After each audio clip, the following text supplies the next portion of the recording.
Welcome to HPC 101L, Basic Knife Skills. First, learning how to properly handle and use knife will not only help you work safely, but will also allow you to work faster in the kitchen, making you much more productive.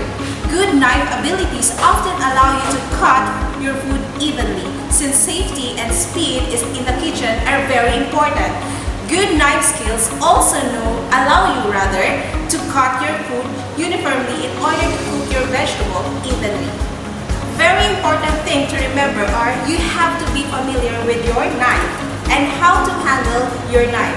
In order to do that, you have to know the basic parts of the knife. Listen carefully, I will show you.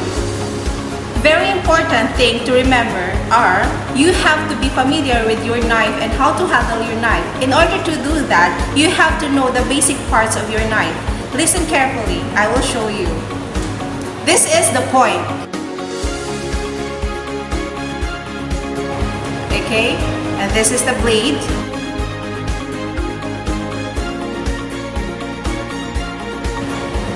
And here we have the spine.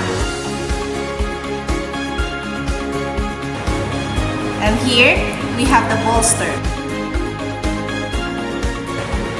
Then this one is the handle.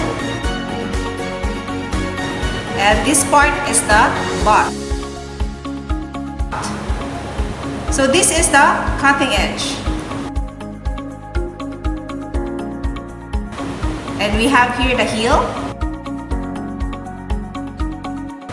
and the tongue.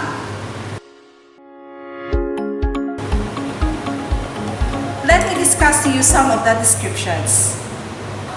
The tip. The forward quarter of the blade does much work on cutting and separation.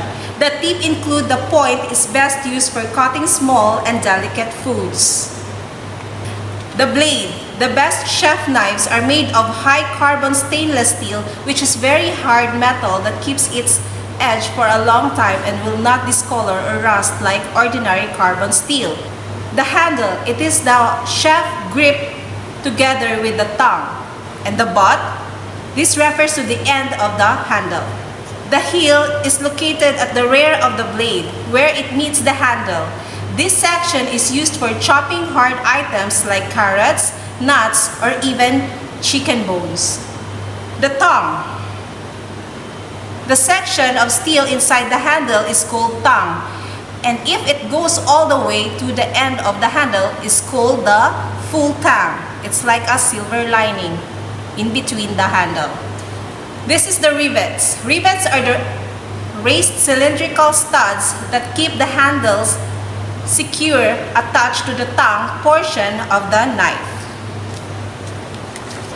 Bolster is the thick shoulder of the heavy steel located at the front of the handle where it meets the spine of the top or the non-cutting edge of the blade. It balances the knife and helps keep your finger from slipping while you work, thus preventing hand fatigue and blisters.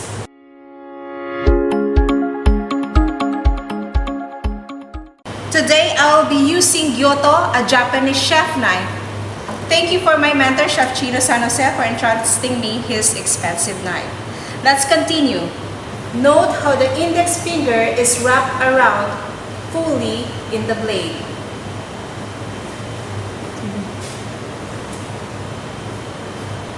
The index finger and the thumb should be opposite to each other on either side of the blade, while remaining 3 fingers are sort of loosely curled around the handle.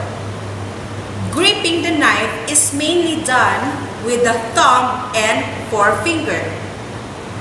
If you find that you're tightly clutching the entire handle of the knife, just relax and loosen up. With practice, you'll get used to this grip, and soon, any other grip will feel very unnatural. If your dominant hand is right hand, then the opposite hand should be your guiding hand. How to use your guiding hand? With the knife blade flying up and down, you need to keep those fingertips tucked safely away while still being able to firmly hold the food. The claw grip keeps the fingers curled inward and grips the food with the fingernails, and the fingers stay out of the way. The side of the knife blade rests against the first knuckle of the guiding hand, which helps keep the blade perpendicular to the cutting board. This is how you handle your food. This will be your gripping hand or guiding hand. Make sure that it is aligned. Okay? Do not do this like this because you might cut your fingers. So, might as well to make a claw grip to hide your fingers. Instead, you will expose this part of your fingers. Before we continue in our basic cutting, you have to consider what type of chopping board you are going to use. In this case, we are dealing with vegetables. So, we are deemed to use a green chopping board. So, we are all set. Let's start our basic knife cuts.